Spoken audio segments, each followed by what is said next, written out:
मैं अपने कमरे में किताबों में सिर दिए पूरी तरह से व्यस्त थी। मेरे एग्जाम सिर पर थे। मैं घर पर ही रहकर अपने इम्तिहान की तैयारी कर रही थी। मैंने बहुत मेहनत और लगन से अपनी पढ़ाई की थी। मैं चाहती थी कि मैं अच्छे नंबरों से पास हो जाऊं। भैया का फोन आया तो सोनिया ने कमरे से मुंह निकाल कर मुझे जानकारी दी और फिर दोबारा जोर से बाहर की तरफ चली गई। भैया का नाम सुनते ही मैंने भी किताबें बिस्तर पर उछाल दी और सरपट दौड़ पड़ी। मैं तेजी से सीढ़ियां उतरकर नीचे पहुंची तो देखा सोनिया तो फोन से चिपकी पड़ी थी। उसने बाकायदा हाथ में एक लंबी लिस्ट पकड़ रखी थी और उस पर लिखी एक एक चीज का नाम भैया को बता रही थी, जबकि माँ अफसोस भरी नजरों से उसे घूर रही थी। मैंने उसके हाथ से फोन लेना चाहा। बस करो अब, मुझे भी बात कर लेने दो। तो उसने फौरन ही फोन एक तरफ कर लिया। तुमसे सब्र नहीं होता, पहले मेरी बात पूरी हो जाने दो। वो उंगली उठाकर बोली और फोन लेकर सोफे पर जा बैठी। मैं शांति से माँ की तरफ देखने लगी। वो खुद बेचारी परेशान बैठी थी। मुझसे अब सब्र नहीं हो रहा था। मैं अपने मन में वो सब चीजें गिनने लगी जो मुझे भैया से मंगवानी थी। कहीं ऐसा ना हो कि मैं कुछ भूल जाऊं। सोनिया खूब खिलखिलाकर अपनी चीजें बता रही थी। उसकी खुशी का कोई ठिकाना नहीं था। मैं भी खुशी खुशी भैया को अपनी जरूरत की चीजें बताने लगी। मेरा नाम रचना है। मेरा रिश्ता एक गरीब घराने से था। पिताजी की मामूली सी नौकरी थी और उनकी तनख्वाह में घर का गुजारा मुश्किल से होता था। हम तीन बहन भाई थे। भैया सबसे बड़ा था। दूसरे नंबर पर सोनिया थी, जबकि मैं सबसे छोटी थी। मेरे माँ बाप साधारण और शरीफ लोग थे। ना तो पिताजी में कोई घमंड था और ना ही मेरी माँ की बड़ी बड़ी ख्वाहिशें थी। पिताजी जो भी पैसे कमाते माँ उन्हें बहुत ही संभाल कर खर्च करती थी। वैसे भी पापा की तनख्वाह इतनी थी ही नहीं कि फिजूल खर्ची की जाती। माँ फिजूल खर्ची की आदी भी नहीं थी। वो खुद एक गरीब घराने से शादी करके आई थी, इसलिए अच्छी तरह जानती थी कि पति की कमाई को कैसे खर्च करना है। पिता और माँ के और भी भाई बहन थे, जिनमें से कुछ रिश्तेदार हमारी तरह गरीब भी थे, मगर कुछ रिश्तेदार अच्छे पदों पर काम करते थे। अमीर रिश्तेदार हमसे मिलना पसंद नहीं करते थे, जबकि बाकी सबका हमारे घर आना जाना लगा रहता था। पिताजी और माँ अपनी हैसियत के मुताबिक उनकी खातिरदारी जरूर करते थे। मैं और सोनिया भी अपने माँ बाप की तरह साधारण मिजाज की थीं। हमें रंग बिरंगी चीजों का ज्यादा शौक नहीं था। हमारे माँ बाप जो भी कपड़े हमें लाकर देते हम चुपचाप पहन लेते। मगर भैया हमसे थोड़ा अलग था। उसे शुरू से ही अमीर बनने का बहुत शौक था। जब वो अपने अमीर रिश्तेदारों के हमउम्र बच्चों के पास महंगी गाड़ियां, खिलौने वगैरह देखता तो उसका दिल करता कि उसके माँ बाप भी उसे ऐसी चीजें ला कर दें। वो अक्सर पिताजी से फरमाइश कर देता, मगर पिताजी के बस में कहाँ था कि वो इतनी महंगी चीजें खरीदें। पिताजी तो घर की जरूरत की चीज ही लाया करते थे। भैया की फरमाइश पर माँ बाप के साथ साथ हम बहनों का दिल भी कट कर रह जाता था। हमारी बहुत ख्वाहिश थी कि हम अपने भैया की सारी फरमाइशें पूरी करें। वो बेशक मुझसे बड़ा था, मगर मैं भी उसे वैसे ही मानती थी जैसे माँ और सोनिया मानती थी। हम बहन भाइयों में आपस में बहुत प्यार था। आम बच्चों की तरह हमारे बीच कभी लड़ाई झगड़ा नहीं होता था, क्योंकि हमारे माँ बाप में आपस में खूब बनती थी। मैंने अपने माँ बाप को कभी भी लड़ाई या बहस करते नहीं देखा था। पिताजी जो भी फैसला लेते थे, माँ उसे बिना किसी बहस के मान जाती थी। इसीलिए हम बहन भाइयों ने भी कभी आपस में बहस नहीं की। हम एक दूसरे की राय और पसंद नापसंद का ख्याल रखते और इज्जत और प्यार से एक दूसरे से बात करते थे। मैंने अभी मैट्रिक का इम्तिहान ही पास किया था कि एक भयानक हादसे ने हमारी जिंदगियों पर बहुत बुरा असर डाला। दरअसल पिताजी बाजार जाते हुए एक एक्सीडेंट का शिकार हो गए और फिर तो वे बिल्कुल चारपाई से लगकर रह गए। मेरे पापा को बहुत ज्यादा चोट आई थी। उन्हें तुरंत अस्पताल पहुंचाया गया था, मगर उनका बहुत सारा खून बह चुका था। एक हफ्ते अस्पताल में रहने के बाद डॉक्टर्स ने उन्हें डिस्चार्ज करके घर भेज दिया। पिताजी के पाँव में इस कदर चोटें लगी थीं कि वे चलने फिरने के काबिल नहीं थे। हम उनका हर तरीके से ख्याल रखने की कोशिश कर रहे थे, मगर उन्हें अपने लाचार होने का बहुत दुख था। वैसे तो डॉक्टर ने उम्मीद दिलाई थी कि कुछ समय के बाद वो चलने फिरने के काबिल हो जाएंगे, लेकिन पिताजी के लिए सब कुछ बर्दाश्त करना आसान नहीं था। भैया भी अभी कॉलेज में पढ़ रहा था, वो अभी कमाने के काबिल नहीं हुआ था। अब पापा को ये फिक्र थी कि घर का खर्चा कौन चलाएगा। ऐसे हालात में वे काम पर तो नहीं जा सकते थे, लेकिन ऐसे वक्त में मेरी माँ पिताजी की ढाल बन गई थी। वो उन्हें हिम्मत देती रहती। भगवान कभी किसी को अकेला नहीं छोड़ते। जो कुछ भी है वो सबकी जिम्मेदारी भगवान ने खुद ही ले रखी है। आप फिक्र मत करिए, वो खुद ही कोई ना कोई रास्ता निकालेगा। आप बस अपनी मेहनत पर ध्यान दीजिए। मैं और सोनिया भी पापा का ध्यान बटाने की कोशिश करते थे, लेकिन मेरे पापा ये सब बर्दाश्त नहीं कर सके। उनकी हालत बेहतर होने की बजाय और भी बिगड़ने लगी, और फिर 1 महीने के बाद मेरे पिताजी इस दुनिया से चले गए। पापा के साथ जो कुछ भी हादसा हुआ था, उससे हम सब बहुत दुखी थे, लेकिन उनकी मौत ने तो हमें बिल्कुल बेहाल ही कर दिया था। दिल था कि दुख से फटा जाता था। भले ही मेरे पिताजी चारपाई से लगे हुए थे, मगर उनकी मौजूदगी से ही हमारे ऊपर एक बड़ी ढाल थी। कम से कम वे हमारी आंखों के सामने तो थे। पिताजी की खाली चारपाई को देखकर दिल खून के आंसू रोता था, मगर अब सब्र कर लेना ही इस दुख की घड़ी में सबसे आसान रास्ता था। हम सब एक दूसरे को हिम्मत देने में लगे रहते। पिताजी की मौत ने हम बहन भाइयों को एक दूसरे के और भी ज्यादा करीब कर दिया था। अब उनके बाद हम सबकी उम्मीदों का एकमात्र सहारा हमारा भाई था। हम नहीं चाहते थे कि वो अपने कॉलेज की पढ़ाई को अधूरी छोड़ दे। मेरे माँ बाप का सपना था कि मेरा भाई पढ़ लिख कर बहुत बड़ा आदमी बने और घर के हालात बदले। मगर इससे पहले कि वो घर के हालात बदलता, वक्त ने हमारे हालात बदल दिए थे। अनाथ होने के बाद उसके लिए पढ़ाई जारी रखना अब मुमकिन नहीं था। मैं नौकरी के साथ भी अपनी पढ़ाई को जारी रख सकता हूँ। माँ, आप बिल्कुल भी फिक्र ना करें। उसने माँ के चेहरे पर एक उदास नजर डालकर उन्हें तसल्ली दी और अपनी पढ़ाई को एक तरफ करके वो नौकरी की तलाश में लग गया। उसका इरादा था कि जब उसे नौकरी मिल जाएगी या वो सेटल हो जाएगा, तब वो अपनी पढ़ाई को एक बार फिर से शुरू करेगा। भाई ने अभी ग्रेजुएशन कंप्लीट किया था, लेकिन इतनी पढ़ाई के बाद भी उसे कोई अच्छी नौकरी नहीं मिल सकती थी। इसलिए भैया ने अपने दोस्त की मदद से मार्केट में एक छोटा सा ठेला लगा लिया, जिस पर वो लड़कियों के सजने संवरने की चीजें बेचता, जैसे इयररिंग्स, बालों की क्लिप्स वगैरह। भाई का काम कुछ ही दिनों में चल निकला था। मुनाफा बहुत ज्यादा तो नहीं होता था, मगर हमारे गुजर बसर होने लगी थी। पिताजी के बाद भाई ने हमें बेसहारा नहीं छोड़ा था और उसने घर को संभाल लिया था। अब वही घर का बड़ा था। भाई जब भी अपना माल दूसरे शहर से सस्ते दामों में खरीद कर लाता, तो हम बड़े ही शौक से उन चीजों को देखते। उनमें ज्यादातर चीजें ऐसी होती जो हमें बहुत पसंद आती थी। भाई कभी कभार उनमें से एक आध चीज हमें भी दे देता, तो हमारी खुशी का कोई ठिकाना नहीं रहता। वो हमारे चेहरे पर मौजूद खुशी देखकर खुद भी मुस्कुरा देता। तुम लोग फिक्र ना करो, मैं तुम लोगों की हर इच्छा पूरी करूंगा। वो हमसे बार बार वादा करता। हमें अपने भाई की बातों पर पूरा यकीन था। हमने कभी सोचा भी नहीं था कि ये सब कैसे होगा। बस इस बात पर भरोसा रखा था कि अगर भाई ने कहा है तो वो अपना कहा हुआ सच करके दिखाएगा। हम दोनों बहनें हमेशा भाई के लिए प्रार्थना करती थी कि भगवान उसे इतना दे कि हमें जमाने में किसी और का मोहताज ना होना पड़े। मैंने और सोनिया ने मोहल्ले के बच्चों को ट्यूशन पढ़ाना शुरू कर दिया था, जिससे कुछ आमदनी हो जाती थी, मगर वो हम सबके लिए काफी नहीं थी। मैं मैट्रिक के बाद कॉलेज में एडमिशन नहीं ले पाई थी, लेकिन मैं चाहती थी कि घर पर रहकर तैयारी करूं और प्राइवेट ग्रेजुएशन के एग्जाम पास कर लूं। हम तीनों भाई बहन बहुत मेहनत कर रहे थे। मेरी माँ के भाई सऊदी अरब में रहते थे। वो काफी समय बाद भारत लौटे तो माँ ने पिताजी की मौत का अफसोस जताया।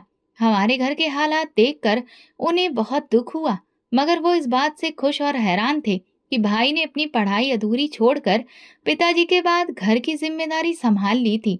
बहुत कम नौजवान ऐसे होते हैं जो अपने बड़ों के बाद घर का जिम्मा संभालते हैं। अमित में वो जिम्मेदारी मौजूद थी। उन्होंने भाई की बहुत तारीफ की तो भाई भी खुश हो गया। मेरे पास सऊदी अरब में कुछ लड़कों की जरूरत है। वैसे तो मैं वहीं से लड़के रख लेता हूँ, मगर अगर अमित मेरे साथ सऊदी जाना चाहे तो मैं उसे ले जाने को तैयार हूँ। मामा की बात सुनकर जहाँ माँ हैरान थी, वहीं हम दोनों बहनें भी चौंक गई थीं। माँ में इतनी हिम्मत नहीं थी कि इकलौते बेटे को इतनी दूर भेज दें, लेकिन भैया ये सुनकर बहुत जोश में आ गए। उन्होंने माँ से तुरंत हामी भर दी कि वो वहां जाकर बहुत मेहनत करेंगे और उन्हें कभी मायूस नहीं करेंगे।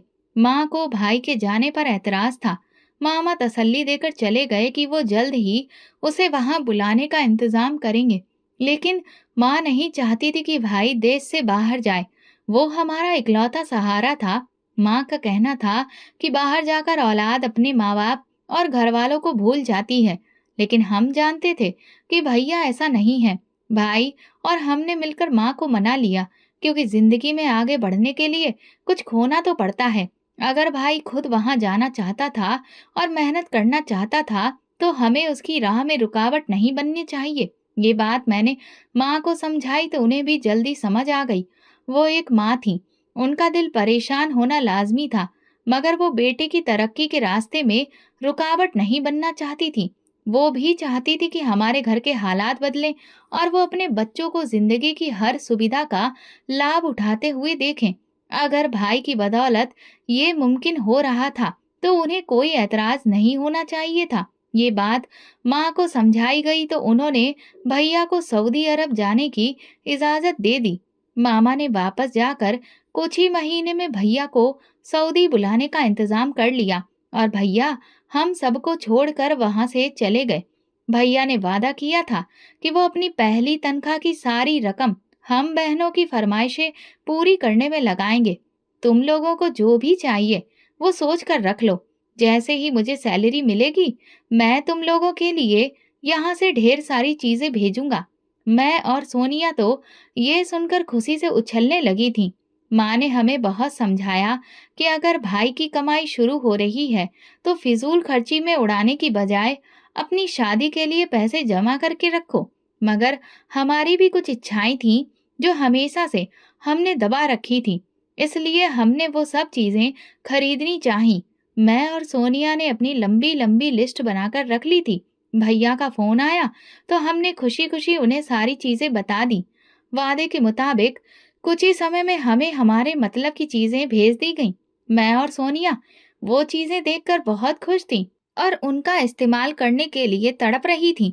मगर माँ ने उन्हें कब्जे में रखकर संदूक में डाल दिया और ताला लगाकर रख दिया। जब तुम लोगों की शादी होगी तो ये सारी चीजें दहेज में शामिल करके तुम्हें दे दूंगी। माँ की बात सुनकर मैंने अपना सिर पकड़ लिया था। ना जाने हमारी शादी को अभी कितना समय बाकी था। तब तक तो इन सब की एक्सपायरी डेट भी खत्म हो जाएगी। मैंने माँ को ये बात समझाई, मगर उनकी समझ में नहीं आई। भला इन चीजों की भी कोई एक्सपायरी डेट होती है? ये तो सारी जिंदगी चल सकती हैं। माँ मेरी बेवकूफी पर हैरान थी और मैं सोच रही थी कि माँ मेरी बात समझ ही नहीं रही। कुछ ही समय में हमारे घर के हालात काफी हद तक बदल गए थे। भैया हर महीने लाखों रुपए भेजता और हम खूब मजे करते थे। माँ को ज्यादा फिजूल खर्ची की आदत नहीं थी, मगर फिर भी वो हमारी कोई ख्वाहिश अधूरी नहीं छोड़ती थी। भैया ने माँ से खास तौर पर कह रखा था कि आपको उनकी इच्छाओं को दबाने की जरूरत नहीं है। हालांकि साथ में माँ काफी पैसे जमा करके भी रख रही थी ताकि जरूरत पड़ने पर वे काम आ सकें। घर तो हमारा अपना था, मगर वो टूटा फूटा था। माँ ने घर की मरम्मत में अच्छा खासा पैसा लगाया और फिर नए सिरे से घर को सजा संवार दिया। हमारे हालात बदले तो अमीर रिश्तेदारों की नजरें भी बदलने लगी। सोनिया के लिए अच्छे घराने से रिश्ता आया था। लड़के वाले माँ की जान पहचान के और अच्छे खाते पीते लोग थे। माँ ने भी भैया के साथ इस बारे में बात करने के बाद सोनिया का रिश्ता पक्का किया और उसकी शादी की तारीख तय कर दी। भैया को सऊदी गए हुए 2 साल हो गए थे। वो सोनिया की शादी में शामिल होने आए तो माँ ने फैसला किया कि अब वो भैया की शादी भी कर देंगी, क्योंकि ना जाने अब वो दोबारा कितने साल के बाद यहाँ पर लौट कर आते। माँ और भैया ने सोनिया की शादी पर भी दिल खोल कर पैसा खर्च किया था। सोनिया की जरूरत का हर सामान दहेज में दिया गया। माँ ने भैया से कहा, मैंने तुम्हारे लिए लड़की पसंद कर रखी है। ये सुनकर भैया के कान खड़े हो गए। उन्होंने कहा, आपने मुझे इस बारे में कोई बात तो नहीं की थी और ना कोई राय मांगी। माँ ने तुरंत कहा, अच्छा, मैं तेरी माँ हूँ या तू मेरी माँ है? भैया ने हैरत से माँ की तरफ देखा। फिर माँ ने कहा, तुम्हारी मामी के भाई की बेटी रेखा तुम्हें कैसी लगती है? मेरी माँ ने पूरे परिवार की सबसे प्यारी लड़की का नाम लिया तो मेरी भी खुशी का ठिकाना नहीं रहा। और ना सिर्फ शक्ल सूरत से, बल्कि बातचीत में भी वो बहुत अच्छी थी। भैया 3 महीने के लिए आए थे। सोनिया की शादी को भी 1 हफ्ता गुजर चुका था और भैया के पास अभी काफी वक्त था। माँ ने कहा, तुम कहो तो मैं बात आगे चलाऊं? भैया ने कहा, अगर आपको पसंद है तो फिर मुझे कोई ऐतराज नहीं। भैया ने हामी भरी तो माँ खुशी से उछल पड़ी। अगर मेरी माँ इधर से जल्दबाजी कर रही थी तो लड़की वालों की तरफ से भी ऐसा ही था। ये देखकर मैं और भैया हैरान रह गए। माँ ना सिर्फ रिश्ते की बात कर चुकी थी, बल्कि दोनों तरफ से हाँ होने के बाद शादी की तारीख भी तय कर दी गई थी। और बहुत जल्दी भैया की चांद जैसी खूबसूरत दुल्हन विदा होकर हमारे घर आ गई। माँ ने जैसे सोनिया की शादी में कोई कमी नहीं रखी थी, वैसे ही भैया की शादी में भी किसी भी तरह की कोई कमी नहीं रही और अपनी बहू को एक से एक बढ़कर खूबसूरत कपड़े और जेवर दिए। भैया की शादी हमने 1 महीने में ही कर दी थी, इसलिए हम शादी से पहले भाभी को ज्यादा अच्छी तरह से जान नहीं पाए थे। भैया अपनी शादी के 1 महीने बाद वापस सऊदी अरब चले गए, क्योंकि वो अब अगले 6-7 महीने के बाद वापस लौटना चाहते थे। भैया की गैर मौजूदगी में माँ ने भाभी का हर तरह से ख्याल रखने की कोशिश की, ताकि वो अपने घर से यहाँ आने की कमी महसूस ना करें। मगर भाभी का व्यवहार शुरू से ही माँ के साथ कुछ ठीक नहीं था। मैंने भी भाभी से दोस्ती करने की कोशिश की, क्योंकि सोनिया की शादी के बाद से ही मैं घर में बोर होती थी। लेकिन भाभी को शायद ये पसंद नहीं था कि वो मुझसे या माँ से ज्यादा घुल मिलकर बातें करें। वो अपने आप में ही सिमटी रहती और जरूरत से ज्यादा बात करना पसंद नहीं करती थी। अगर माँ उनसे कोई बात पूछती तो वो बस हाँ या हूँ में ही जवाब देती थी। उन्होंने किचन का भी कोई काम नहीं संभाला था। वो ज्यादातर अपने कमरे में ही बैठी रहती और कमरे से बाहर नहीं निकलती। अगर हम उनके कमरे में जाकर बैठ जाते, तब भी वो चुपचाप बैठी रहती या अपने फोन में लग जाती। उनके व्यवहार से साफ जाहिर था कि वो हमसे किसी भी तरह से कोई दोस्ती तो दूर बातचीत भी नहीं करना चाहती। उनके व्यवहार को देखकर धीरे धीरे मैं भी पीछे हट गई। लेकिन माँ तो उनकी सास थी, वो कैसे उन्हें अपने आप से इस तरह से मगन रहने देती। माँ ने उन्हें घर के कुछ कामों के बारे में बताया और उनकी जिम्मेदारी लगवाई कि आज से ये काम उन्हें संभालने होंगे। वैसे तो किचन का ज्यादातर काम माँ और मैं ही निपटाते थे। माँ ने उन्हें भी छोटे मोटे कामों की ड्यूटी दे दी, लेकिन उन्होंने अपनी ड्यूटी ठीक से नहीं निभाई, बल्कि भैया को माँ की शिकायत लगा दी कि माँ ने उन पर पूरे घर का काम डाल दिया है। भैया ने माँ से फोन पर कहा कि उसे अभी काम करना नहीं आता, वो धीरे धीरे सीख जाएगी, इसलिए आप अभी उसे कोई भी काम करने के लिए ना कहें। माँ भैया की बात सुनकर हैरान थी। माँ ने तो उन्हें ऐसे काम बताए थे जो हर लड़की को करने आते हैं, जैसे बर्तन धोना और किचन को साफ करना। मगर उसने ना जाने भैया को क्या शिकायत लगाई। माँ ने उसे किसी भी तरह का कोई भी काम करने के लिए अब बिल्कुल कहना ही छोड़ दिया था। अगर वो कोई काम नहीं करती थी तो हम दोनों मिलकर कर लेते थे। माँ ने मुझे तसल्ली दी तो मैंने उनसे यही कहा कि मुझे कोई खास इतना फर्क नहीं पड़ता, क्योंकि मैं तो पहले भी काम करती थी और अब भी कर लूंगी, तो फिर मेरे लिए इसमें कोई मुश्किल नहीं है। हमारा नीचे वाला पोर्शन अब पूरा बन चुका था। माँ चाहती थी कि अब वो ऊपर वाले पोर्शन की भी अच्छे से मरम्मत करवा ले, ताकि आने वाले समय में भाई और भाभी को ऊपर शिफ्ट किया जा सके, क्योंकि माँ ने उनके तेवर देख लिए थे। वो घुल मिलकर रहने वालों में से नहीं थी। इसीलिए जब भाई पैसे भेजता तो माँ ऊपर के पोर्शन की मरम्मत में थोड़ा थोड़ा काम करवा लेती और सारे पैसे वहीं खर्च हो जाते। भाभी को ये बात बिल्कुल भी पसंद नहीं थी। उन्हें लगता था कि भाई की माँ उनके पति की कमाई यूं ही लुटा रही है। उन्होंने भैया से शिकायत की कि आपकी माँ मुझे खर्चे के लिए 1 रुपया भी नहीं देती और सारा पैसा अपनी बेटियों और फिजूल खर्ची पर उड़ा देती हैं। हालांकि माँ बिल्कुल भी फिजूल खर्च नहीं करती थी। वो तो घर की जरूरतों की मरम्मत करवा रही थी। इन्हीं पैसों से उन्होंने सोनिया और भाई की शादी भी करवाई थी। अब जब 2 बड़ी जिम्मेदारियों से वो मुक्त हो चुकी थी, तो उन्होंने ऊपर वाला पोर्शन बनवाने का सोचा। लेकिन मुझे भाभी के व्यवहार से ज्यादा भैया के व्यवहार पर हैरानी हुई। वो इतने कान के कच्चे कैसे हो सकते थे? अब वो माँ की बातों से ज्यादा अपनी पत्नी की बातों पर भरोसा करने लगे थे। इसके बाद भैया ने अपनी पत्नी को ही पैसे भेजने शुरू कर दिए। माँ को इस बात पर भी कोई ऐतराज नहीं हुआ। हालांकि अब उन्हें भेजे जाने पहले पैसों में काफी कमी आ गई थी। भैया अब ज्यादातर पैसे अपनी पत्नी को ही देने लगे। फिर भी माँ खुश थी कि चलो कोई बात नहीं, इतने कम पैसों में भी हम माँ बेटी का गुजारा ठीक से कर लेते हैं। बल्कि माँ ऊपर वाले पोर्शन में भी थोड़ा थोड़ा पैसा लगाती रहती थी। जब भैया 6-7 महीने के बाद लौट कर आए, तो वो बस अपनी पत्नी के ही होकर रह गए। या तो वो अपने कमरे में घुसे रहते या फिर अपनी पत्नी को घुमाने ले जाते। माँ हैरान थी कि उनके बेटे का व्यवहार इतनी जल्दी कैसे बदल गया। वो तो माँ और बहनों पर जान न्यौछावर करने वाला लड़का था, मगर अब वो ऐसा बदल गया था कि पूरे दिन हमारे कमरे में झांकने तक नहीं आया। वो अक्सर रात का खाना भी बाहर खाने जाता। भैया ने एक बार भी कभी हमसे साथ चलने को नहीं कहा। हमारा भाई ऐसा तो नहीं था, हम उसे अच्छी तरह जानते थे। ये सब उसकी पत्नी का असर था, क्योंकि वो भाई के साथ अकेले घूमना चाहती थी। वैसे भी माँ का मानना था कि पति पत्नी को साथ में अच्छा वक्त गुजारने का मौका देना चाहिए। और वैसे भी भैया इतने समय के बाद सऊदी अरब से आए थे, समय बिताना भी जरूरी था। इस बात पर बुरा नहीं मानना चाहिए। मेरी माँ समझदार थी, वो सारी बातें समझती थी। मेरे दिल में भाई के खिलाफ काफी शिकायतें भर गई थी, लेकिन माँ मुझे समझाती और मैं समझ जाती।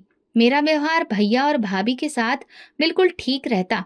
एक दिन भैया ने माँ से कहा, आप सारा पैसा फिजूल कामों में लगा देती हैं। जब हम नीचे वाले पोर्शन में आराम से रह रहे हैं, तो ऊपर वाले पोर्शन को ठीक करवाने की क्या जरूरत है? रचना को तो वैसे भी शादी करके दूसरे घर चले जाना है और हम 3 लोगों के लिए एक पोर्शन काफी है। मैं अब रेखा को ही पैसे भेजूंगा, वही घर का खर्चा उठाएगी।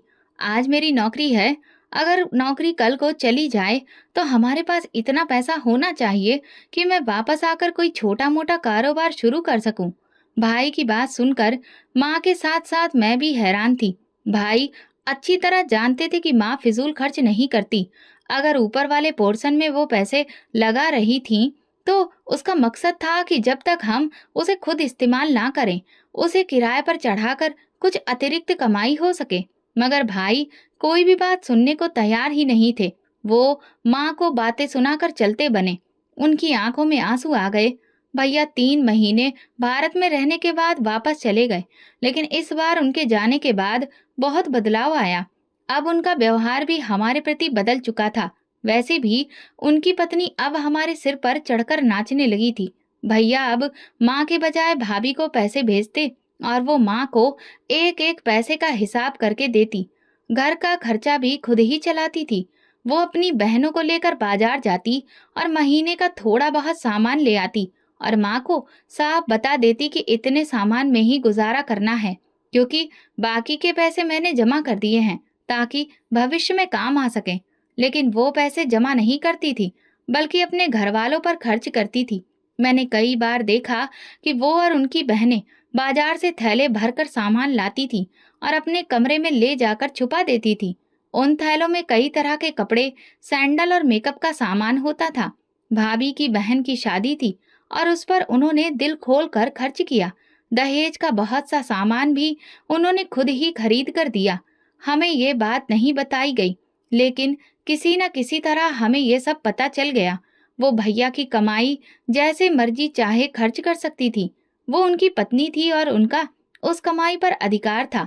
मगर हम माँ बेटी का भी भाई की कमाई पर कुछ अधिकार तो बनता था ना। अब हमारे लिए रोटी के लाले पड़ने की नौबत आ गई थी। भाभी ने अपनी बहन की शादी पर इस कदर पैसा खर्च किया कि घर का कोई भी सामान नहीं भरवाया था। घर में अब पकाने को कुछ भी नहीं था। वो सुबह सवेरे अपनी बहनों के साथ निकल जाती और फिर रात को ही लौटती। हम दोनों माँ बेटी के लिए खाने को कुछ भी नहीं होता। माँ ने साफ कहा कि घर में सारा राशन खत्म हो गया है, इसलिए बेहतर होगा कि तुम राशन भरवा दो। मगर वो कंधे उचकाकर कहने लगी, अभी आपके बेटे ने पैसे नहीं भेजे हैं, जब पैसे आएंगे तब खरीदारी करूंगी। हालांकि भैया हर महीने की पहली तारीख को पैसे भेज देते थे, मगर इस बार सारे पैसे भाभी ने अपनी बहन की शादी पर खर्च कर दिए थे और अभी महीने के खत्म होने में काफी दिन बाकी थे। ऐसे में हम दोनों माँ बेटी का गुजारा कैसे होता, ये हम समझ नहीं पा रहे थे। हमें अब भाभी के इरादे बिल्कुल भी अच्छे नहीं लग रहे थे। माँ ने मुझे कुछ पैसे देकर बाजार से सामान लाने के लिए भेजा। तभी अचानक मुझे गली के नुक्कड़ पर अपने नाम को पुकारे जाने की आवाज पीछे से सुनाई दी। वो रजत था, जो तेजी से मेरी तरफ बढ़ रहा था। तुम कहाँ होती हो आजकल? नजर ही नहीं आती। तुम्हें क्या हुआ है? तुम्हें भला मेरी क्या जरूरत? मैंने उससे कहा, दरअसल मेरी नौकरी लग गई है। मैं मम्मी को तुम्हारे घर भेजना चाहता था और मैं तुम्हारी राय जानना चाहता हूँ। मुझे उसकी ये बात बिल्कुल भी समझ में नहीं आई। क्या मतलब है तुम्हारा? तुम्हारी नौकरी से भला हमारा क्या लेना देना? मैंने भौंवे चढ़ाकर कहा तो वो मुस्कुरा दिया। मैं तुम्हारे रिश्ते की बात कर रहा हूँ, क्योंकि मैं तुम्हें पसंद करता हूँ। उसकी बात सुनकर मैं चुप रह गई। मुझे बिल्कुल भी अंदाजा नहीं था कि वो ये कहेगा। वो अक्सर मेरी तरफ अजीब सी नजरों से देखता था और अभी भी वो मुझे ध्यान से देखने लगा तो मैं घबरा कर बोली, मैं जा रही हूँ। और फिर मैं आगे बढ़ गई। अभी मेरे घर के हालात इस काबिल कहाँ थे कि माँ मेरे रिश्ते के बारे में सोचती। रजत को तो जैसे मेरे जवाब का इंतजार था। उसने अगले ही दिन अपनी माँ को रिश्ते के सिलसिले में हमारे घर भेज दिया। वो हमारे मोहल्ले के एक अच्छे घराने से आता था, पढ़ा लिखा था और अब तो उसकी नौकरी भी लग गई थी। इस रिश्ते पर ऐतराज करने वाली कोई बात नहीं थी, मगर भाभी के कान खड़े हो गए। माँ ने उन्हें भाई से बात करके जवाब देने के लिए कहा तो वे लोग वापस लौट गए। वैसे तो सब कुछ ठीक है, तुम्हारा दिल क्या कहता है? माँ ने मेरी राय जाननी चाही। माँ, भैया से पूछ लो, मैं क्या कहूँ? मुझे नहीं पता। मैंने सारा मामला भैया पर डाल दिया, मगर मुझे अपने गाल गरम गरम महसूस हो रहे थे। मुझे डर लगने लगा कि कहीं मेरे चेहरे से माँ कुछ अंदाजा न लगा ले कि मैं रजत को पसंद करती हूँ। मैंने उसके बारे में कभी ऐसा नहीं सोचा था, मगर उसका मुझे पसंद करने का इजहार करना और फिर रिश्ता भिजवा देना मेरे दिल को नरम कर गया था। मैं तुरंत किचन में चली गई, लेकिन सामने खड़ी भाभी को देखकर ठिठक गई। वो मुझे सिर से पांव तक देख रही थी। अच्छी जगह हाथ मारा है वैसे तुमने। चक्कर चल रहा है ना तुम्हारा इसके साथ? वो तीखी आवाज में बोली तो मैं चौंक गई। ऐसा कुछ नहीं है, मैं धीमी आवाज में बोली। अरे, क्यों कुछ नहीं है? तुम्हारा चेहरा सब बता रहा है। मुझे पता था कि वो हवा में तीर चला रही थी, लेकिन मेरा दिल बुझ चुका था। मैं उदास दिल से किचन से बाहर आई। माँ, आप उन लोगों को इस रिश्ते के लिए मना कर दीजिए। मैं माँ को हैरान छोड़कर छत पर चली आई थी। सुहाने सपने शुरू होने से पहले ही टूट गए थे। माँ के पास कुछ पैसे मौजूद थे, जो माँ ने भाई के पहले भेजे गए पैसों में से मेरी शादी के लिए बचाकर रखे थे। माँ ने वही पैसे निकाले और उसमें से घर का खर्च चलाने लगी। लेकिन माँ चाहती थी कि ये बात भाभी को पता ना चले, वरना वो बिल्कुल भी हमें पैसे नहीं देती। माँ हमारी जरूरत का सामान लेकर आती, जो महीने के आखिरी तक चल जाता और हम माँ बेटी का गुजारा हो जाता। इसलिए अब हम तंगी के साथ गुजारा करने लगे। मगर अगला महीना शुरू होने के बाद भी भाभी ने घर में राशन नहीं भरवाया। मैं तो घर में खाना खाती ही नहीं, इसलिए राशन डलवाने की जरूरत क्या है? आप लोग अपना खुद देख लो, जैसे गुजारा करना है कर लो। वैसे भी रचना सारा दिन फ्री होती है, इधर उधर नैन मटक्का करती रहती है। इससे बेहतर ये है कि ये कोई काम करे, उससे चार पैसे भी हाथ में आ जाएंगे। उसकी पढ़ाई लिखाई का भला क्या फायदा? अगर ये चाहे तो कोई नौकरी करके पैसे कमा सकती है। भाभी की बात सुनकर माँ को झटका लगा। हमारे परिवार में लड़कियां नौकरी नहीं करती और ना ही हम बेटियों की कमाई खाते हैं। ये बात तुम्हारे पति को भी अच्छी तरह से पता है। माँ ने उसे गुस्से में कहा तो वो कहती हुई अपने कमरे में चली गई। हमारे परिवार की लड़कियां नौकरी नहीं करती। अकड़ तो देखो इन माँ बेटी की। अगर मैंने इनकी सारी अकड़ न निकाल दी तो कहना। तुम आ जाना और जो कुछ भी लेना हो बाजार चलकर ले लेना। मैं कपड़े धो रही थी। जब पानी की मोटर चलाने भाभी के कमरे के पास गई तो मुझे भाभी की आवाज साफ सुनाई दी। वो शायद अपनी किसी बहन से फोन पर बात कर रही थी। उनकी बात सुनकर मुझे बहुत दुख हुआ। ना जाने उन्हें हम माँ बेटी से क्या दुश्मनी थी। हालांकि माँ और मैंने आज तक उनसे कुछ भी नहीं कहा था। वो अपनी मर्जी से जिंदगी गुजारती आई थी।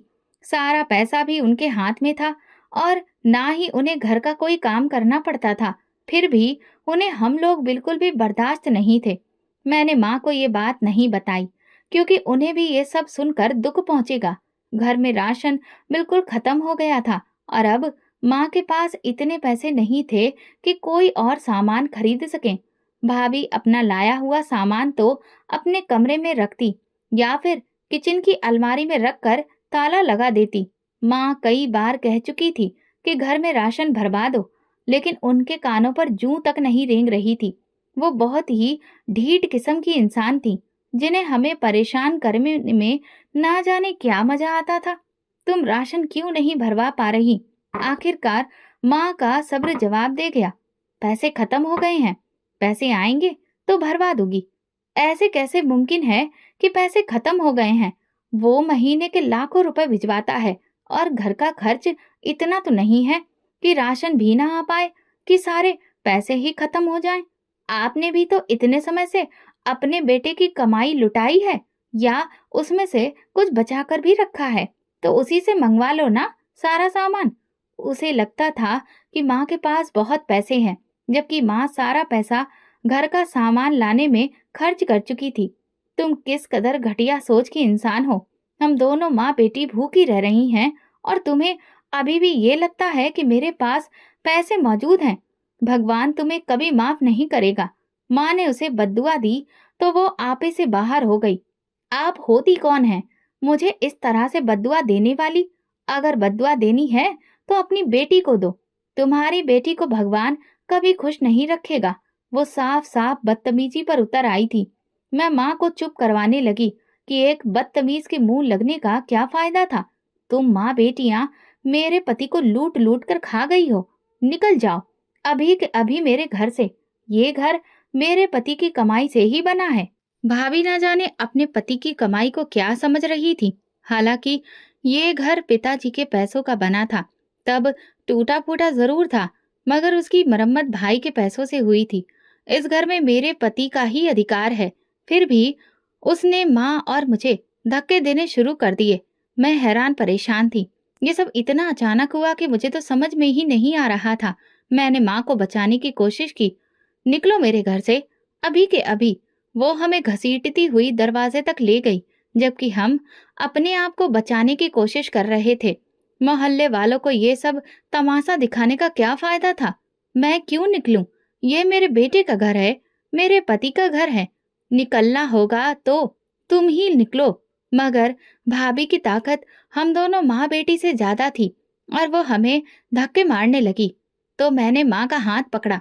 चलिए माँ यहाँ से। इन्होंने हमें इतना बेइज्जत कर दिया है, इसके बावजूद भी अगर हम इसी दरवाजे पर पड़े रहेंगे तो हमसे बड़ा बेशरम और बेगैरत कोई नहीं होगा। अब एक पल भी हम इधर नहीं रुकेंगे। हाँ हाँ, सारी इज्जत तो तुम ही लोगों में है ना। वो बोली। अगर इतनी ही इज्जत वाली तुम माँ बेटी होती तो कब का यहाँ से चली जाती। क्या तुम लोगों ने मेरा व्यवहार नहीं देखा था? मैंने तो पहले दिन से ही तुम्हें मुंह तक नहीं लगाया था। फिर भी तुम दोनों इतनी ढीठ थी कि यहीं की यहीं पड़ी रही। लेकिन अब और नहीं, अभी के अभी निकल जाओ। मैं दरवाजा खोलकर बाहर निकल गई और वो मेरे पीछे आ गई। मेरे पैरों में चप्पल तक नहीं थी। उसने तुरंत झटके से दरवाजा बंद कर लिया कि कहीं हम माँ बेटी वापस ना आ जाएं। शाम का अंधेरा फैलने ही वाला था। हम घर से तो निकल आए थे, मगर अब जाएं कहाँ? सोनिया का घर दूसरे शहर में था और वैसे भी ऐसे हाल में बेटी के ससुराल जाकर और ज्यादा बेइज्जत होने का कोई फायदा नहीं था। हम कई सालों से यही रह रहे थे। मोहल्ले की सभी लोग हमें अच्छे से जानते थे। माँ ने मेरा हाथ पकड़ा और मुझे लेकर आगे बढ़ी। चलो, सुनीता के घर चलते हैं। माँ ने अपनी सहेली का नाम लिया, जिनका घर गली के कोने पर था। हम जैसे ही सुनीता मौसी के घर के सामने से गुजरे, तभी भैया को गली में दाखिल होते देखा तो हैरान रह गए। वो भी हमें हैरानी से देख रहा था। क्या हुआ? आप लोग यहाँ क्या कर रहे हैं? वो हमारा हाल देखता हुआ बोला। माँ और मेरे चेहरे से परेशानी साफ झलक रही थी। सब ठीक तो है ना? वो हैरान होकर बोला। तुम्हारी पत्नी ने हमें मार कर घर से निकाल दिया है। हम सुनीता के घर जा रहे हैं। माँ की आंखों से आंसू गिरने लगे तो मेरी आंखें भी भीग गईं। ये क्या कह रही हो माँ? भाई को यकीन नहीं आया। ये बिल्कुल सच है। वो हमारे साथ बहुत बुरा व्यवहार करती है।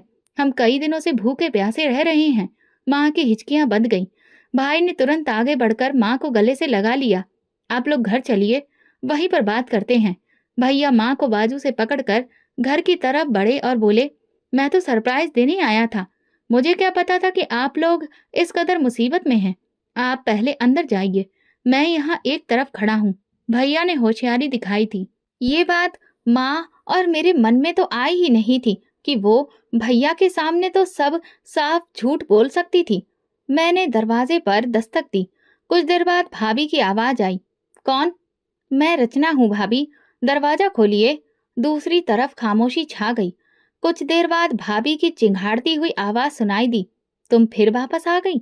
अभी तो मैं चैन की सांस भी नहीं ले पाई। तुम दोनों माँ बेटी के लिए यहाँ कोई जगह नहीं है। वापस चली जाओ। भाभी दरवाजा खोलिए प्लीज। हम रात के इस वक्त में कहाँ जाएंगे? मैंने भाभी से मिन्नती की और तिरछी नजर से भैया की तरफ देखा। वो अपनी पत्नी के शब्द सुनकर हैरान थे। मैंने कहा ना, यहाँ से चली जाओ। क्यों मेरे सीने पर मूंग दलने के लिए चली आई हो? तुम तो कहती थी कि हम बेगैरत नहीं हैं। अब कहाँ गई तुम्हारी गैरत? जाओ यहाँ से और मुझे अपने पति के साथ सुकून की जिंदगी जीने दो। भाभी ने भाई के सामने अपनी सारी पोल खुद ही खोल दी थी, जबकि उन्हें कुछ पता नहीं था। भैया का सब्र जवाब दे गया। उन्होंने आगे बढ़कर अपनी पत्नी को आवाज लगाई। रेखा, दरवाजा खोलो। भैया की आवाज सुनकर दूसरी तरफ खामोशी छा गई और अगले ही पल दरवाजा खुल गया। भाभी हैरान नजरों से भैया को देख रही थी, जबकि भैया के पीछे मैं और माँ खड़े थे। तुम्हारी हिम्मत कैसे हुई मेरी माँ और बहन के साथ ऐसा सलूक करने की? मैंने तुम्हें अपनी आंख का तारा बनाकर रखा, तुम्हारी हर इच्छा को पूरा किया। मैंने अपनी माँ से ज्यादा तुम्हें महत्व दिया था, ताकि तुम्हें यहाँ पर एडजस्ट होने में वक्त ना लगे। मैं तुम्हारी हर बात को सर आंखों पर रखता था।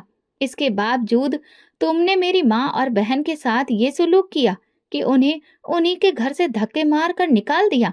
तुम कितनी बेदर्द और जालिम इंसान हो। मुझे तुमसे ये उम्मीद बिल्कुल नहीं थी।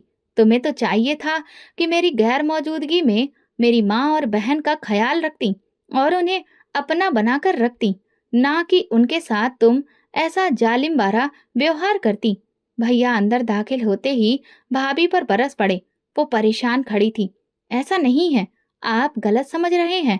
ये सब कुछ जो आपको दिखाई दे रहा है वो सच नहीं है। ये लोग मुझे परेशान करती हैं और मुझे ही घर से निकालना चाहती हैं। भाभी ने जल्दी से बात बनाने की कोशिश की, मगर अब कोई फायदा नहीं था। पानी सर से ऊपर जा चुका था। भैया अपने कानों से सब कुछ सुन चुके थे। अपनी बकवास बंद करो। मैं जानता हूँ तुम ड्रामा कर रही हो। अभी के अभी अपना सामान उठाओ और मेरे घर से निकल जाओ। जैसे तुमने मेरी माँ और बहन को निकाला था, वैसे ही तुम्हें अभी और इसी वक्त ये घर छोड़ना होगा। तुम्हारे पास सिर्फ 10 मिनट हैं, वरना मैं तुम्हें धक्के मार कर बाहर निकाल दूंगा। भाई ने गुस्से में भाभी से कहा और मुझे और माँ को लेकर कमरे में चले आए। भाभी भैया की मिन्नतें करती हुई कमरे के दरवाजे तक आ पहुंची, मगर भैया उनकी कोई भी बात सुनने को तैयार नहीं थे। भाभी को अपने कर्मों का फल मिल चुका था। वो रोती बिलखती अपना सामान लेकर वापस चली गई थी। उनके अंदर लालच कूट कूट कर भरा था। उन्हें इस बात का लालच था कि सारे पैसे वही रखें और अपने घर वालों पर खर्च करें और पति की कमाई में से ना ननद पर और ना ही सास पर 1 रुपया भी खर्च करना पड़े। भाई ने माँ के पैर पकड़ लिए थे। मुझे माफ कर दो माँ, मुझे बिल्कुल भी अंदाजा नहीं था कि वो आप लोगों के साथ ऐसा व्यवहार करती होगी। वो आपके खिलाफ काफी बातें बताती थी और मुझे उसकी बातों पर भरोसा हो जाता था। भैया को अपने बुरे व्यवहार का एहसास हुआ तो मन हल्का हो गया। तुम्हें हर रिश्ते में इंसाफ करना चाहिए। ज्यादातर औरतें जलन में ऐसा करती हैं, लेकिन ये तो आदमी का काम है कि वो सोच समझकर फैसला करे।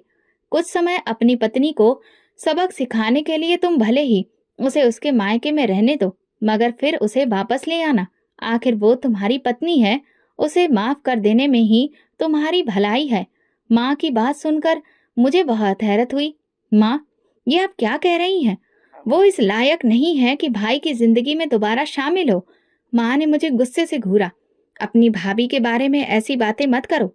माँ ने मुझे ही डांट दिया। कुछ ही अरसे के बाद माँ ने भाई से बार बार कहना शुरू कर दिया कि वो भाभी को जाकर ले आए, मगर भाई टालता रहा। अभी उसे वहीं रहने दो माँ। पहले रचना की शादी की सोच लो। पहले उसे अपने घर का कर दें, फिर रेखा के बारे में सोचेंगे कि क्या करना है। इधर मेरी बहन सोनिया के ससुराल से मेरे लिए रिश्ता आया था। मन सोच रहा था, हालांकि इस रिश्ते में कोई बुराई नहीं थी, मगर न जाने क्यों मेरा दिल खुश नहीं था। रजत का रिश्ता आने पर जैसे मेरा दिल धड़क उठा था, लेकिन इस बार ऐसा कुछ नहीं हुआ। भैया को इस रिश्ते पर कोई ऐतराज नहीं था।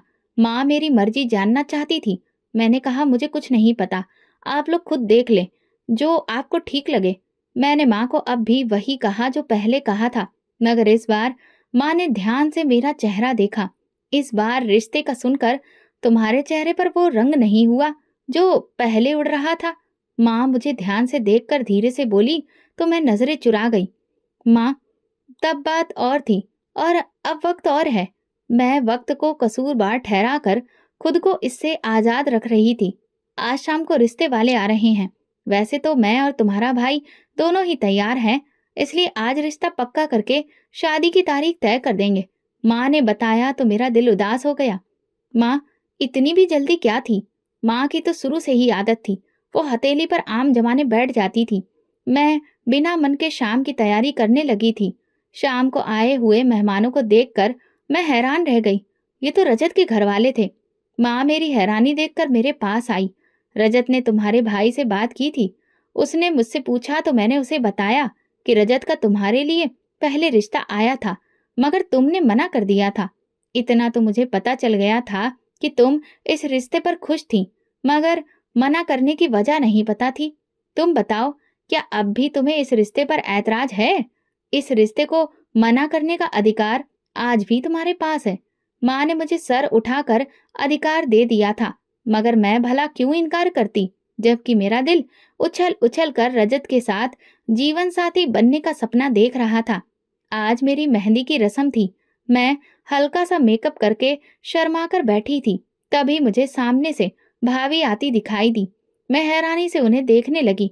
मुझे माफ कर दो रचना, मैं माँ और तुम्हारे भाई से पहले ही माफी मांग चुकी हूँ। मैं अपने व्यवहार पर बहुत शर्मिंदा हूँ। दरअसल मुझे एकदम से इतनी इज्जत और पैसा मिल गया कि मुझे हजम ही नहीं हुआ और मैं अपनी औकात से बाहर निकल गई। तुम्हारा भाई मेरा बहुत ख्याल रखता था, मेरी हर बात मानता था। मैंने उसकी नरम दिली का नाजायज फायदा उठाना शुरू कर दिया। मैं जानती हूँ कि अपनी हरकतों से मैंने तुम्हारा और माँ जी का बहुत दिल दुखाया है। जब मैं वापस मायके गई तब मुझे अच्छी तरह से ये एहसास हो गया कि जिन बहनों पर मैं इतना पैसा लुटाती थी, अब वही मुझे बर्दाश्त नहीं कर पा रही थी। वे सब अपनी जिंदगी में व्यस्त थी। किसी को भी मेरे हाल से कोई मतलब नहीं था। मेरे माँ बाप भी मुझे ही कसूरवार ठहरा रहे थे। फिर मुझे एहसास हो गया कि अब मेरी इज्जत और जगह सिर्फ अपने पति के घर में है, जबकि मेरी भाभियां तो मुझे एक दिन भी सहन करने को तैयार नहीं थीं। पहले ही मेरी 3 बहनें बिन ब्याही बैठी हुई हैं, अब एक और जाकर उन पर बोझ बन गई थी। मैंने इतने समय में अपनी औकात पहचान ली है। तुम मुझे एक मौका दो, मैं तुम्हें बदल कर दिखाऊंगी। भाभी की इतनी सारी बातें सुनकर मेरा दिल भी पसीज गया। मैंने उन्हें फिर सच्चे दिल से माफ कर दिया तो वो अपनी आंखों में आंसू भरकर मेरे गले से लग गईं। मैं विदा होकर रजत के घर आ गई थी, मगर अब मैं इस बात पर निश्चिंत थी कि मेरी माँ हंसी खुशी जिंदगी गुजार रही होगी। भाभी की अब इतनी हिम्मत नहीं होती थी कि वे माँ को परेशान करें, क्योंकि भाई भी भाभी की हरकतों से वाकिफ हो चुका था। इसलिए वो माँ का खास ध्यान रखता था।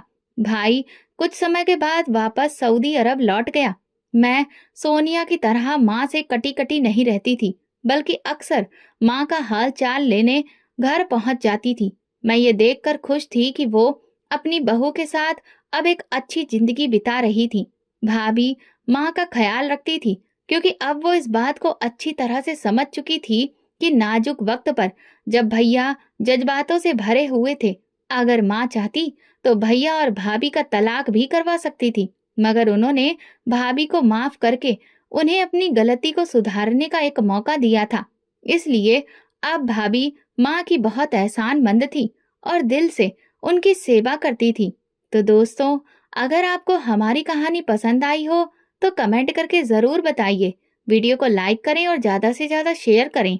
अगर आप चैनल पर नए हैं तो सब्सक्राइब जरूर करें और नोटिफिकेशन बेल दबाएं, ताकि अगली अपडेट सबसे पहले आपको मिले। धन्यवाद।